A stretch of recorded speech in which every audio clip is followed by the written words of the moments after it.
Welcome back. Our guest, Ray Arsenault, has been chronicling the history of the civil rights movement. His latest book is a profile of someone at the center of that movement, Congressman John Lewis. The late Congressman John Lewis was born in 1940 in rural Alabama. His parents were sharecroppers. Segregation was the oppressive rule in the South, a form of legal discrimination that he challenged throughout his life. Coming from a deeply religious family, Lewis aspired to be a preacher. And at age 17, he entered American Baptist Theological Seminary in Nashville and was ordained a Baptist minister. In 1961, he was one of the original 13 Freedom Riders, a group of blacks and whites who rode interstate buses from Washington, D.C. into the Deep South to challenge segregation. Along the way, the riders were met with fierce opposition. He helped Dr. Martin Luther King Jr. organize the March on Washington in August 1963. When he was 25, he and fellow activist Hosea Williams led voting rights marchers across the Edmund Pettus Bridge in Selma, Alabama, where the crowd was viciously attacked by white police and state troopers. Lewis's skull was fractured. The entire incident became known as Bloody Sunday. Over the course of his life, Lewis was arrested 40 times. Nevertheless, he maintained his commitment to peace and nonviolence. Lewis was first elected to Congress in Georgia's 5th Congressional District in 1986 and was reelected 18 times. He was awarded the Presidential Medal of Freedom in 2011. Lewis was often called the conscience of the Congress by his fellow members. And Ray Arsenault, the John Hope Franklin Professor Emeritus of Southern History at the University of South Florida, has written a new book about the congressman and activist called John Lewis in Search of the Beloved Community. And Ray Arsenault joins us right now. Ray, thanks for coming by WEDU. My pleasure, Rob. Nice to see you again. Set the scene for us. What was it like in the 1940s and 50s as John was growing up in the sharecropper family? Talk about the level of discrimination. Talk about whether or not you could ever get ahead as a sharecropper. Well, you know, as a young boy, he really didn't have much contact with whites.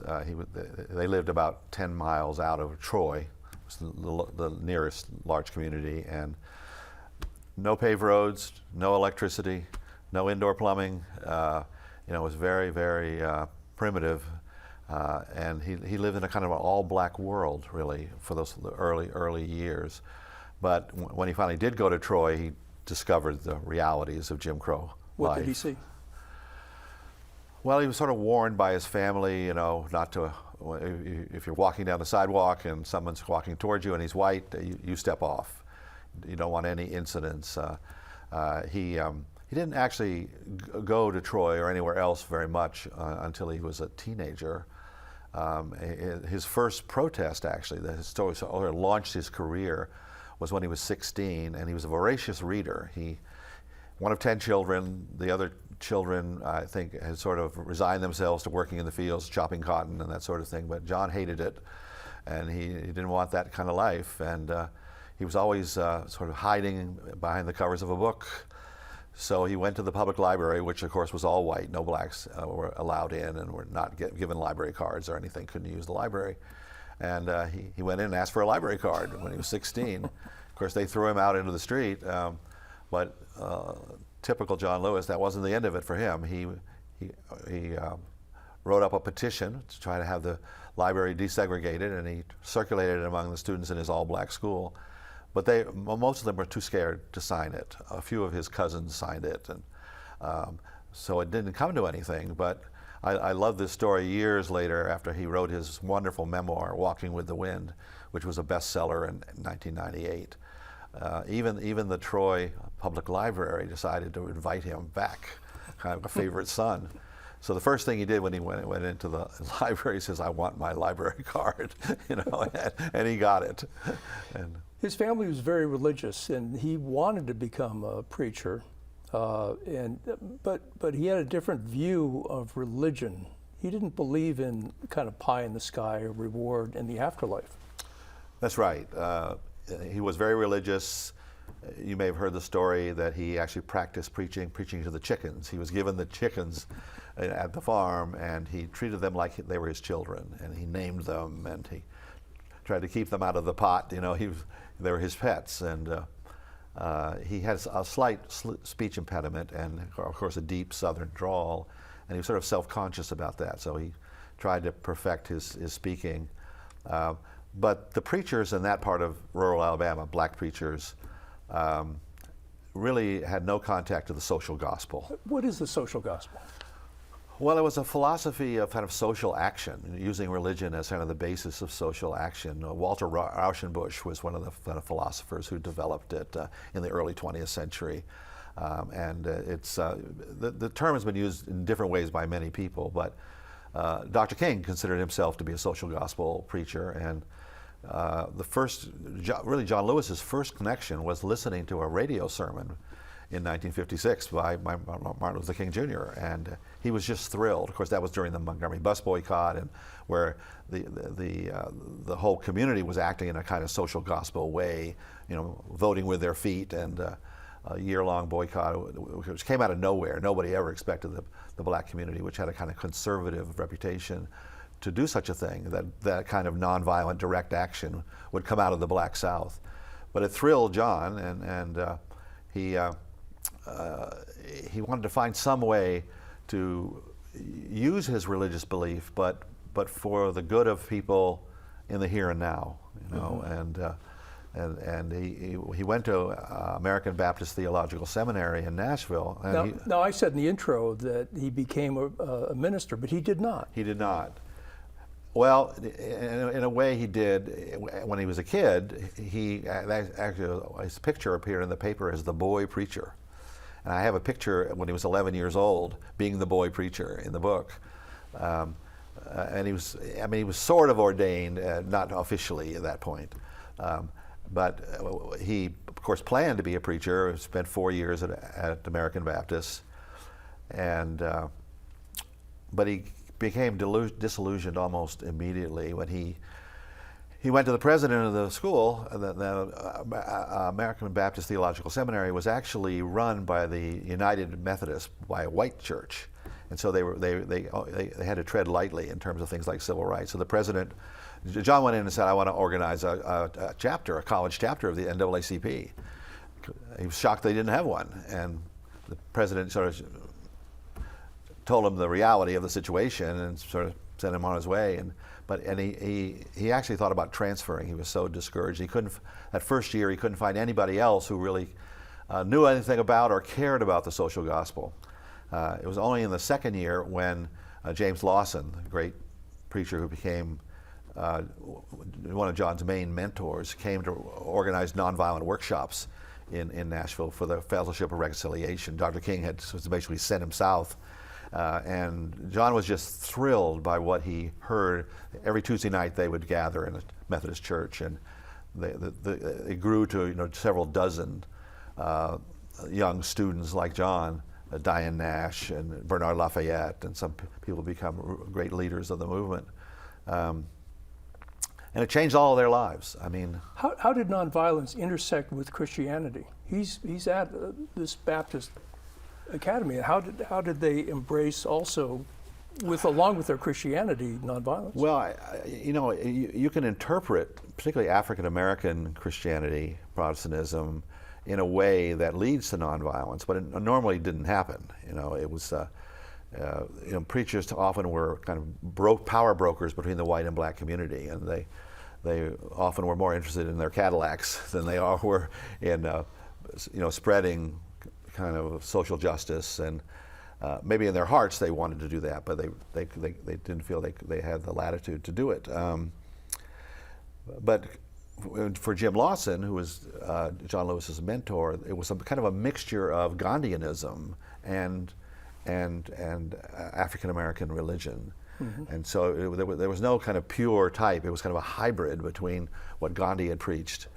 He was really the great kind of inspiration, of course, and Dr. King became known as the American Gandhi during the bus boycott, and he really inspired John to try to follow in his path, that there was a social gospel way to do it without being a preacher. A few years after the bus boycott in Montgomery, there were sit-ins in Nashville. These were some of the first sit-ins that were successful in the South. They were a little bit disappointed because Jim Lawson was training them, and they had kind of dry runs. They'd go down to a place. They wouldn't really have a sit-in. They would go in and then they would sort of survey the place. And this was in early 1960. And so the Greensboro kids beat them, basically. They were sort of shocked and a little disappointed that they weren't the first.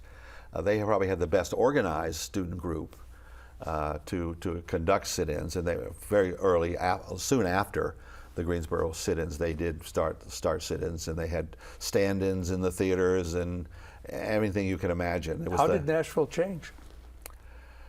Well, they won. I mean, it was amazing. They were absolutely determined, and they suffered beatings and arrests. John certainly did, but they were not about to give up. As Diane Nash, one of them, said, you know, if you stop us, others will follow. You know, if you beat us, if you kill us, it doesn't matter. We will not let violence chase out nonviolence. So they were really true believers. Probably the best trained activists in the United States because of Jim Lawson, who had spent 3 years in India studying Gandhianism, had been a conscientious objector, spent a year in prison in the early 50s, and was a real kind of quiet charisma. I mean, he had an extraordinary impact on people, and he walked the walk and talked the talk, and everybody wanted to be Jim Lawson. Shortly after that, they began to plan for the Freedom Rides. Talk about what was the aim of the Freedom Rides in the early 1960s? Well, the Freedom Rides grew out of Congress of Racial Equality and Jim Farmer, who really started planning them the first day. He became the national director of CORE, and he wanted something to put CORE on the map. And they had actually sponsored something called the Journey of Reconciliation back in 1947, kind of the first Freedom Ride. They didn't call it a Freedom Ride.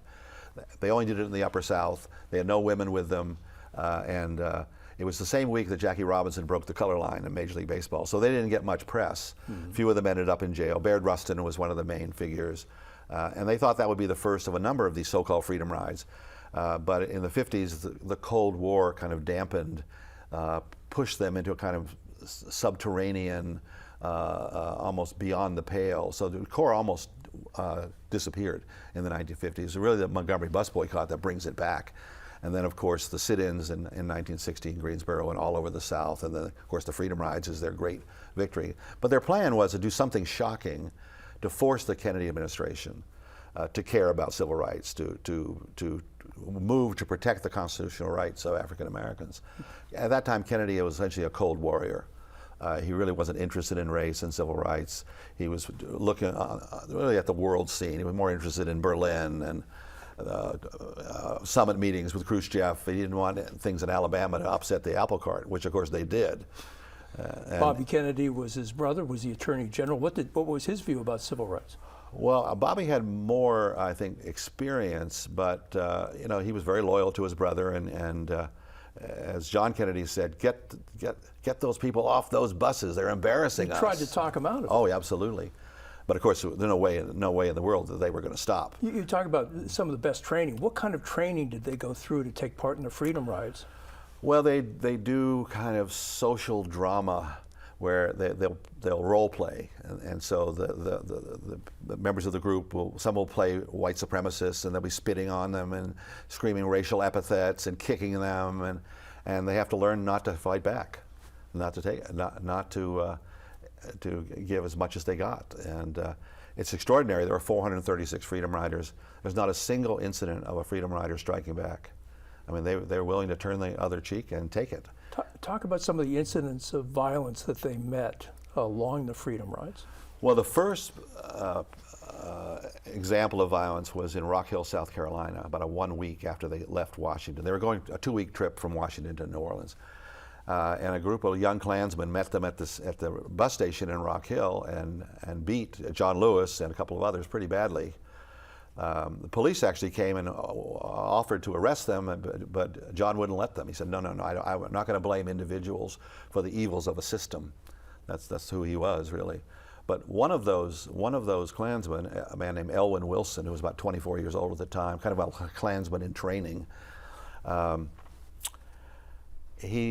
his whole life, really, he felt guilty about what he did to John Lewis in Rock Hill in 1961. And he went on and he got religion. He left the Klan. He had a family. He was not well educated. He was poor, but he always felt terrible about what he'd done. And so in 2009, when Barack Obama's first inauguration is held, and sitting there on the grandstand as President Obama takes his oath of office is John Lewis, big as life. So Mr. Wilson sees him, and on a kind of impulse, he calls John's office and gets John, actually. He's sobbing over the phone, saying, "I'm so sorry, I can't believe I did that to you. I've always felt terrible about it. Will you please forgive me?" And of course, it was John Lewis, so of course he forgives him. Not only does he forgive him, he flies him up to Washington at his expense to have him come to Jesus meeting in John's office. And once again, they're crying and praying together. And so that's in 2009. Well, 2 years later, we had the 50th anniversary of the Freedom Rides, and all the Freedom Riders were invited on the Oprah show. And Oprah's producers, Oprah, after all, there's kind of a dark topic about white supremacists trying to burn people to death because they want to sit on the front of a bus. They said, "Have you got any reconciliation stories?" And so we said, "Well, yeah, we do. We've got any reformed Klansmen?" We do. We had Mr. Wilson. So they got Mr. Wilson to come on the show. We have some video of one of the earlier meetings between Wilson and Congressman John Lewis, and let's play that video right now. I'm sorry for what happened down there. Well, it's okay. It's all right. It's almost 48 years ago. That's right. I don't understand how how the congressman is so forgiving. He forgave everybody, you know. I mean, there just wasn't a mean-spirited bone in his body. I mean, I never saw any incident of. The closest he ever came actually to exerting force was when in Selma in 1965 in January, when Dr. King was trying to desegregate a hotel in Selma, and he was going to be able to do it, and then this notorious white supremacist came up and started punching him in the face. Really was about to hurt him. John was standing next to him, and he gives a bear hug around this man and stops him. And he later said, I'm so sorry. You know, I mean, he did the right thing, of course, but for him, that was as close to violence as he had ever come. But on the Oprah show, you know, here's Mr. Wilson. There are probably 20 million people watching this show. There are 180 Freedom Riders in the audience, and he's kind of the designated villain. And Oprah asks him the first question, and he's just silent, nothing.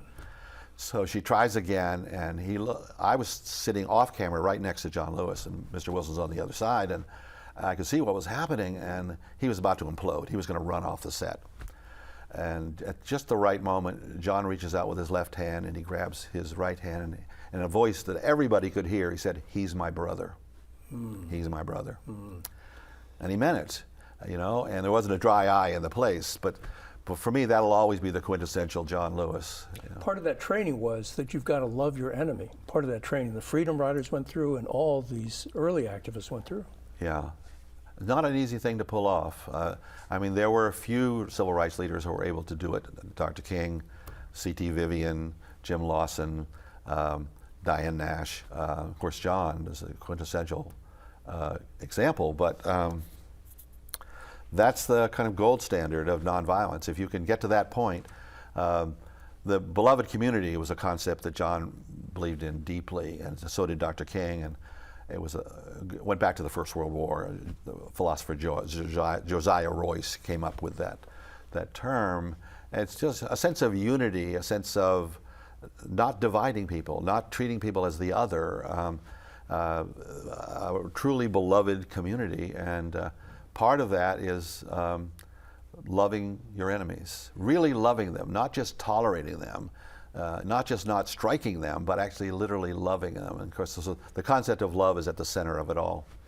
At the same time John Lewis promoted nonviolence and pacifism, he also was militant in a sense, because as he helped organize the 1963 March on Washington, he was going to be one of the top speakers. And some people in the movement did not like what he was about to say. They sure didn't. No, he was the bad boy.